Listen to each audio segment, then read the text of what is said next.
Hello everyone, welcome back to Life Technologies YouTube channel and thank you for watching.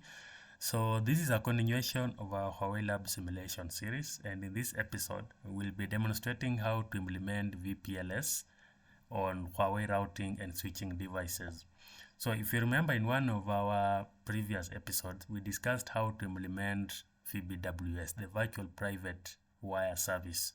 So with virtual private wire service, it only supports point-to-point connections. But then some customers have branches or have multiple sites that they need to ensure there is communication or connectivity between these sites. So in such a scenario, we cannot use the point-to-point connections like VPWS. We need a service or a technology that supports point-to-multipoint connection. So VPLS stands for Virtual Private LAN Service, and it's a very common MPLS-based layer 2 VPN that supports point-to-multipoint connections. So sometimes, as I mentioned before, you have customer. As you can see in this setup, you have 3 sites: site 1, site 2, and site 3. And the customer requirement is to have connectivity between these sites. So in this scenario, we can use VPLS, a virtual private LAN service, to ensure that the customer sites are connected. So the customer will be connected to different PE sites. As you can see, site 01 connects to PE01, site 02 connects to PE02, site 03 connects to PE03. So with these connections, we can deploy VPLS on our backbone MPLS network and ensure that there is connectivity between these 3 sites. So VPLS can be used to achieve point-to-multipoint connections on our service provider network. So with VPLS, there are some advantages of using VPLS on the network. First, we don't need to deploy a new network for each and every customer. This is a shared network. The MPLS network will be shared and it can be used to deploy multiple services for different customers on the existing network without creating or deploying a new network. Another big advantage is that with VPLS, the service provider does not configure or maintain the routing information for the customer. The customer will be in charge of maintaining their own routing information. So this is the setup that we'll be using. As you can see in this topology, we have our MPLS backbone. We'll be running MPLS OSPF for connectivity. So we'll be configuring OSPF on this network. And then we have 3 PEs. We have PE01, PE02, and PE03. We also have the P router, the provider router, the P1 router. So the IP address have been assigned as shown in the topology, and we'll be building our VPLS from P1 to P2 to P3. So it's kind of a meshed connection to ensure that these 3 sites can communicate on our MPLS backbone network. So to start up our configuration, this is the first part of configuration. So the first step will be to do the basic configuration. We need to configure the host name, IP addresses, and MPLS on all routers. So as you can see on P1, we first configure the LSR ID. This is the first step when you need to configure MPLS. You always have to configure the MPLS LSR ID, and we are using the loopback 0. And then you need to enable MPLS globally. And given that we are configuring layer 2 VPNs, you also need to enable MPLS L2 VPN, or else you will not be able to configure the VPLS later. And then we'll be using LDP as our signaling protocol, so you also need to enable MPLS LDP. And then we do interface configuration, just assign IP address, and then on the physical interface interconnecting the PEs, we enable MPLS and MPLS LDP. This is mandatory. You should always enable MPLS and MPLS LDP. And if you fail to enable on any interface in the service provider network, there could be a point of disconnect, and the nodes may end up not communicating with each other. So similar configurations on P2 and P3 and P01. So these are the basic configuration for interface IP address and MPLS on routers in our MPLS backbone. And the second step of our configuration is to enable OSPF. So we need to configure OSPF in our MPLS backbone to ensure that there is reachability between these routers, the P routers and the PE routers.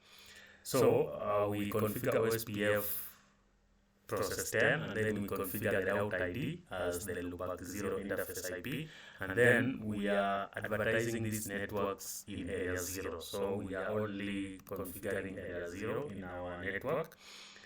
So these are the OSPF configurations for P01, P02, P03, and P01. So we can verify that our OSPF peering sessions are up on these routers. So you can see this is the setup in ENSP. So on these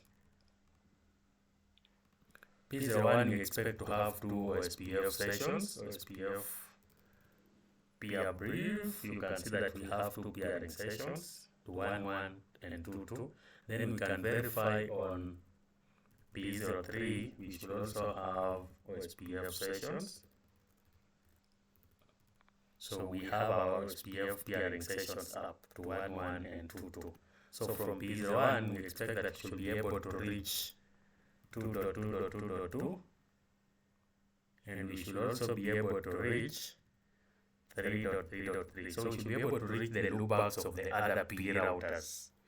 So once we've verified that our OSPF is up, the third step will be to configure remote LDP peering sessions between PEs. So I've mentioned that we are using LDP as our signaling protocol in this setup. So you need to configure MPLS LDP remote sessions between these PEs. So these are the configuration that you need. It's MPLS LDP remote peer, and then you give the IP address, or you can give the name. So many times we just stick to using the IP address as the name. So on P1, we configure LDP remote session to P2 and P3. On P2, we configure P1 and P3. And then to P3, we configure to P1 and P2. So once this is configured, we can run the command display. On this P1, we can display MPLS LDP remote peer. You can see that we have this session is up. The remote peer name is 1.1.1. So this is on P2. So we have a session to P1 and P3.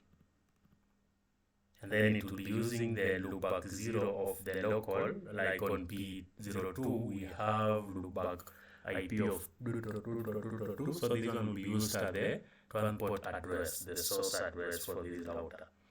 So we can verify the same on P3. P3, we can display MPLS LDP remote peer. You can see we also have two sessions, and even the timers. We haven't changed any timers, we haven't changed any label advertisement mode, still downstream unsolicited. The entity status active, LDP ID, the loopback 0 IP. So we have confirmed or verified that our LDP remote peering sessions are up. Now the third step is the fourth step for this configuration is now to configure our VSIs. We are now configuring VPLS on these PE routers. And once you configure the VPLS, you also have to bind it to the interface connecting to the customer. So for the VPLS configuration, these are the configuration that we are doing. We are defining a VSI, a virtual switching instance. You can give it a name. Many times I prefer to use the VLAN ID that I'm configuring for the customer as the VSI ID. So the VSI ID must be merging from both ends. That's why, as you can see, we are using 3333. If you use a different one, the VSI will not come up. So this is how you configure the VSIs. You need to configure the pseudo-wire signaling protocol. So we said we are using LDP as our signaling protocol. Then under this LDP signaling, you also need to specify the peer IP addresses. So you can see that on P1, we are specifying 3.3.3.3, which is P3, and then we are also specifying P2. So on P3, we also configure VSI 33, signaling protocol LDP, and then we are using the same VSI ID 333, and then we are specifying the two peers, P1 and P2. For the interface configuration, you just need to create a sub-interface facing the customer, and you bind the VSI. So you use the command L2 binding VSI, and then the VSI ID that you have configured. So we can verify our VSI configurations on the routers. So on P1, we can display VSI name 333. Can see that the state is up, the VSI state is up. You can view more details using the bubbles command. You can see the wire signaling, it's LDP. MTU, we haven't changed MTU, it's default. You can also change it manually. And many other details, PR router ID, the VSI ID, PR router ID. So all these details, you can check them using the display VSI name, the VSI ID, and then 333. So the 333 is the name. So on P2, we can do the same, display VSI name 333. We can do it, or we can run the bubbles command. So it will give you all the details about the VSIs. On P3, the same, display VSI name bubbles. It gives you all the details. You can see when the create time, the VSI state is up. So this one should be up. If it's down, then the VSI will not come up. So once we've configured the VSIs, we can do a ping. So if we can run the command ping on P1, let me do it on P1. On P1, we can ping the VPLS that we have configured. So there is a command ping VPLS. You specify the VSI and then the VSI ID. After the VSI ID, you can specify the peer. So in this case, we have 222. You can see it's going through.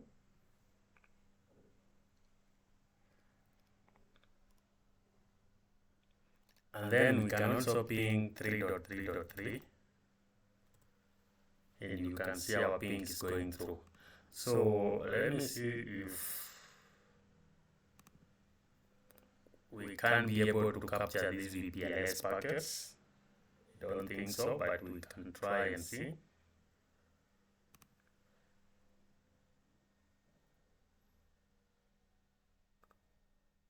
So we have the LDP messages.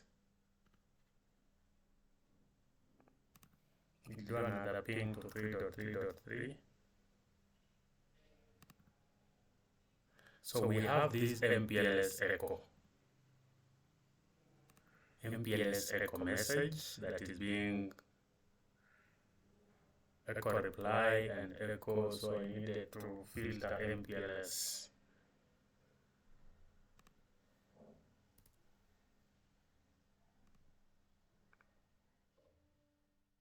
So we have MPLS echo packets being exchanged between the two. Multi-protocol label switching is here, and you can see the details of these packets. You can see we have two labels, the header, so we have two labels being assigned on those packets, the inner and the outer labels.